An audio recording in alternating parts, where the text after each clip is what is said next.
रमज़ान का पहला अशरा मुकम्मल हुआ।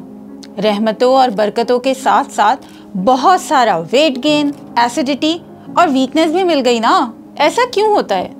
कभी सोचा है जिस रमज़ान के लिए हम इतना एहतमाम करते हैं, वहाँ हम अपनी इंटरनल बॉडी डिटॉक्सिफिकेशन को क्यों भूल जाते हैं? क्या आपको लगता है कि जो न्यूट्रिएंट्स आप सहर और अफ्तार में ले रहे हैं वो दुरुस्त हैं? हमें ये कोशिश करनी है कि हम अपने सारे फूड ग्रुप्स को इनकॉर्पोरेट करें हम अपनी डाइट के अंदर, जिसमें हमारे प्रोटीन्स हैं, कार्बोहाइड्रेट्स हैं, फैट्स हैं, फ्रूट्स एंड वेजिटेबल्स हैं, जिसमें सब्जियां, फल, गोश्त, ठीक है, आपके रोटी, चावल, ये सब इंक्लूड होने चाहिए, ठीक है। लेकिन अगर हम किसी एक चीज़ के ऊपर ही फोकस रखेंगे, जैसे अमूमन रमज़ान में फ्राइड आइटम्स के ऊपर हम बहुत ज़्यादा अपना फोकस रखते हैं, तो हमें फ्राइड आइटम्स को लेना है, लेकिन एक एहतियात के साथ, एक मिकदार के साथ उसको इस्तेमाल करना है। आप कोशिश करें कि सहरी से कम 20 से 40 मिनट आप पहले उठें, और उसमें ये कोशिश करें कि आपने एक फल का हिस्सा आपने इस्तेमाल कर लिया, आपने चक्की के आटे की रोटी ले ली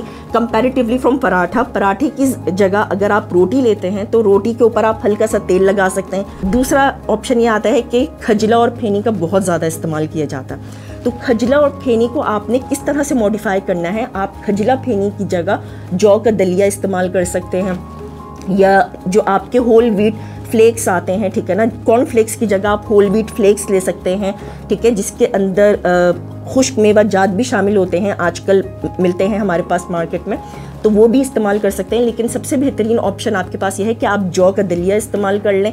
और वो जो रमज़ान के लिए स्पेशल वेट लॉस वाली रेजोल्यूशन बनाई थी, उसका क्या? कंपैरेटिवली वेट लॉस के लिए, ठीक है ना, आपके पास फूड सोर्सेज ऐसे होते हैं, ठीक है, कि आपने जो है बजाय इसके के सवैयों का और फेनियों का और इन चीज़ों का बहुत ज़्यादा इस्तेमाल करें या फ्राइड आइटम का इस्तेमाल करें, ठीक है ना। एक तो आपने ये मेक श्योर करना है कि आपकी सहरी में और आपकी अफ्तारी में तमाम जो मैंने भी फूड ग्रुप्स डिस्कस किए हैं वो मौजूद हों, सही है।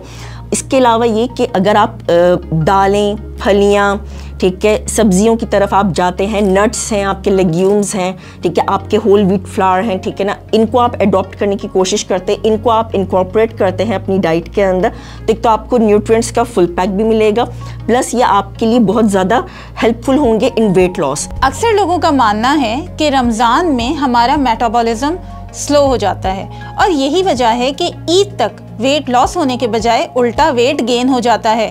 तो क्या ये दुरुस्त है? मेटाबॉलिज्म जो है वो हमारा इस तरह से काम करता है कि हमारी बॉडी का एक केमिकल प्रोसेस है जिसके अंदर हमारे जो मैक्रोन्यूट्रिएंट्स हैं वो बर्न डाउन होते हैं और हमें एनर्जी प्रोवाइड करते हैं, मतलब कि हमें ताकत देते हैं through out the day. Metabolism जो है वो पर्सन टू पर्सन वेरी करता है, ओके, मतलब हो सकता है कि किसी का बहुत ज़्यादा फास्ट मेटाबॉलिज्म हो, किसी का बहुत ज़्यादा स्लो मेटाबॉलिज्म हो। इन रमज़ान आप ये देखें कि आपकी बॉडी के हर ऑर्गन को रेस्ट मिल रहा है, ओके, सो सेम वे हमारे मेटाबॉलिज्म के साथ हो रहा है, वो स्लो डाउन हो रहा है, उसको रेस्ट मिल रहा है। लेकिन अगर ये हमें रेस्ट मिल रहा है तो हमें इसके बदले में क्या करना चाहिए, ठीक है ना, हमें अपनी जो डाइटरी चॉइसेस हैं उनको इतना हेल्दी बनाना चाहिए कि वो मेटाबॉलिज्म हमारे लिए बेनिफिशियल हो। अब भाई रमज़ान है तो समोसे पकौड़े की क्रेविंग तो होती ही है ना, कौन सा हम पूरे साल ये सब खाते हैं? आप भी यही सोचते हैं ना, लेकिन ये चीज़ें हमें कब और कितनी मिकदार में लेनी है, ये कभी सोचा है? अगर रोज़ा रखने के बावजूद भी मैं अपनी बहुत ज़्यादा फ्राइड आइटम्स को मैं बहुत ज़्यादा ले रही हूँ, उसमें कोई बैलेंस नहीं है, उसमें पोर्शन कंट्रोल नहीं है, तो उस रोज़े का कोई फ़ायदा नहीं है, ठीक। It can lead you to disastrous health disease, जिसमें आपकी ओबेसिटी है, आपकी हार्ट डिजीज़ है, आपकी डायबिटीज़ हैं, ये सारे ट्रिगर हो सकते हैं, ओके। तो उसके लिए ये है कि सबसे पहले अगर आप एक गिलास पानी पी लेंगे and try to take fruit as a first option, ठीक है ना। फ्रूट चाट जो है ना बन तो जाती है बहुत, लेकिन उस फ्रूट चाट को बनाने का भी ना एक तरीका ये है कि उसमें चीनी भी होनी चाहिए, उसमें रूह अफ़ज़ा भी होना चाहिए, उसमें क्रीम भी होनी चाहिए। तो ऐसा नहीं करना है, ओके। आपने ये करना है कि आपने फ्रूट्स आपने लेने हैं, स्क्वीज़ लेमन ऑन इट, ठीक है, आप लेमन स्क्वीज़ कर दीजिए and just toss it. You don't have to add any kind of sugar, उसमें आपने कोई चीनी का इस्तेमाल नहीं करना, कोई क्रीम का इस्तेमाल नहीं करना है। अब आप कहेंगे कि हम तो ये सब चीज़ें एयर फ्रायर में बनाते हैं। एयर फ्रायर में और जो हम बिल्कुल बनाते हैं उनके एज सच कोई साइड इफ़ेक्ट्स नहीं हैं, बट द इशू इज़, ठीक है, कि इशू ये है कि अगर ये एयर फ्रायर हमने ख़रीद लिया है, ओके सही है, उसमें हम पकौड़े भी बना रहे हैं, उसमें हम समोसे भी बना रहे हैं, उसमें कोई प्रॉब्लम नहीं है, ठीक है। लेकिन सारी बात आ जाती है कि आपने अपनी प्लेट में कितने पकौड़े रखे, ठीक है ना, आपने कितने कंज्यूम किए, आपने अपना पोर्शन कैसे मेंटेन किया। अच्छा, समोसे पकौड़े के अलावा भी तो हम रमज़ान में बहुत कुछ खाते हैं, जैसे कि चना चाट, फ्रूट चाट, दही बड़े वगैरह। तो इन फूड ग्रुप्स की अहमियत जानना भी तो ज़रूरी है ना।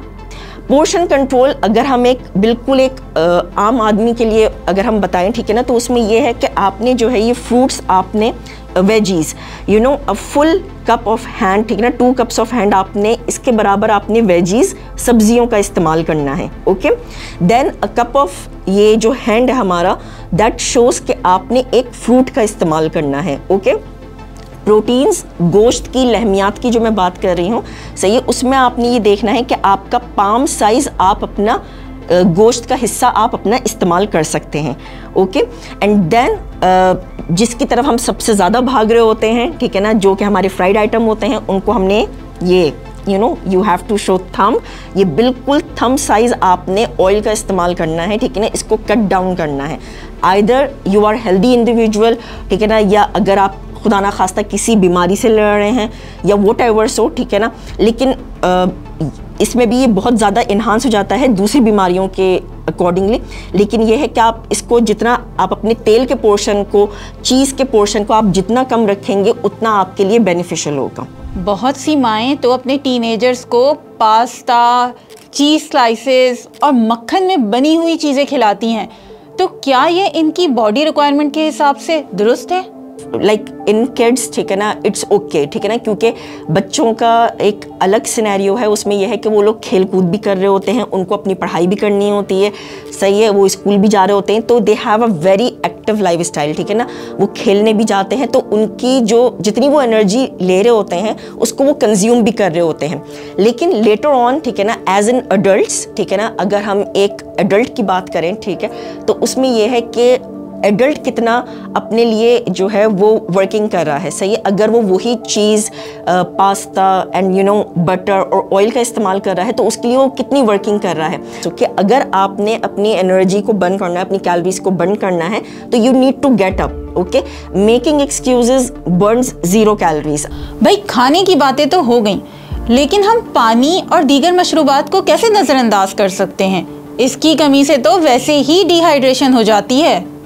एक हेल्दी इंडिविजुअल के लिए, जैसे मैं हूँ, आप हैं, तो हमें चाहिए कि हम कम से कम 8 से 12 ग्लास पानी के हम दिन में इस्तेमाल करें, ठीक है ना। या तो आप अपना एक मेजरिंग टूल रख लें कि मेरी ये 1 लीटर की बोतल है या मेरी ये 2 लीटर्स की बोतल है, ये मुझे कंज्यूम करनी है। तार पे हमारे पास जूस का ही कंटेंट होता है, ठीक है ना, तो उस जूस के कंटेंट को आपने स्किप करके आप कोशिश करें, try to take a glass of water, क्योंकि अगर आपकी हाइड्रेशन अच्छी नहीं होगी, अगर आपका पानी आपके जिस्म में अच्छा मौजूद नहीं होगा, तो आपको सर के दर्द की बहुत ज़्यादा शिकायत हो सकती है, आपको कॉन्स्टिपेशन, कब्ज़ की बहुत ज़्यादा शिकायत हो सकती है, आपको आपकी हार्ट बीट के अंदर प्रॉब्लम आ सकते हैं, ठीक है, आपकी जो डाइजेस्टिव ट्रैक्ट है, मतलब कि जो एक हमारा अल्लाह ताला ने एक डाइजेस्टिव सिस्टम रखा है, ठीक है ना, उसके अंदर एक हार्मनी पैदा नहीं होगी। गर्मी बहुत ज़्यादा है, ओके, तो ये है कि आपका जो इलेक्ट्रोलाइट इम्बैलेंस है वो उसको कंट्रोल करेगा। हर चीज़ की एक ऐप हमारे पास आजकल मौजूद है, तो अगर आप वाटर ड्रिंकिंग ऐप भी लगा लेंगे तो उसमें पता चल जाएगा कि भाई ABC साहब ने, ठीक है, जो है आज पूरे दिन में इतने ग्लास पानी का इस्तेमाल किया। गर्मियों के रोज़े हैं, प्यास लगना तो एक फितरी अमल है। आप सहरी में दही खाकर अपनी प्यास को कंट्रोल में रखते हैं या फिर जग भर भर के पानी पीकर? इसके योगर्ट कैन बी टेकन, ठीक है ना, वो आपकी गट हेल्थ को बहुत अच्छी मेंटेन रखती है।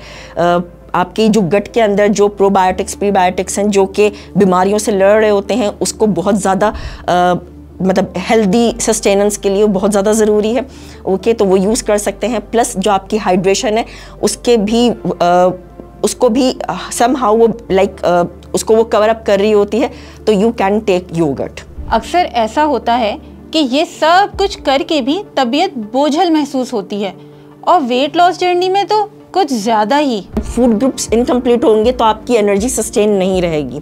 उसमें ये होता है कि कुछ लोगों की आदत होती है कि मैंने पराठा और चाय खा लिया, दैट्स माय सहरी, ठीक है ना, मैं डन हो गया, मुझे इसके बाद अब कुछ नहीं इस्तेमाल करना, दैट्स इनकम्प्लीट मील, ठीक है ना, वो एक मुकम्मल ग़िज़ा नहीं है। ना उसमें आपने अपना गोश्त शामिल किया, ना आपने उसमें एक हिस्सा दूध का शामिल किया, ना आपने उसमें अपना एक हिस्सा फल का शामिल किया। तो जब 3 हिस्से ही डेफिसिट हो रहे हैं, 3 हिस्से ही नहीं मिल पा रहे हैं, तो हाउ कैन यू अज्यूम कि आप अपने पूरे दिन की एनर्जी को सस्टेन कर लेंगे। भाई हमने तो तमाम ग़िज़ाई मसाइल और उनके हल एक्सपर्ट के थ्रू आपको दे दिए हैं। और हाँ, वेट लॉस की रेस में फाके करने से बेहतर है कि आपका जो एग्जिस्टिंग वेट है उसी को मेंटेन कर लिया जाए। भाई रमज़ान है, कोई 30 डेज वेट लॉस चैलेंज थोड़ी है।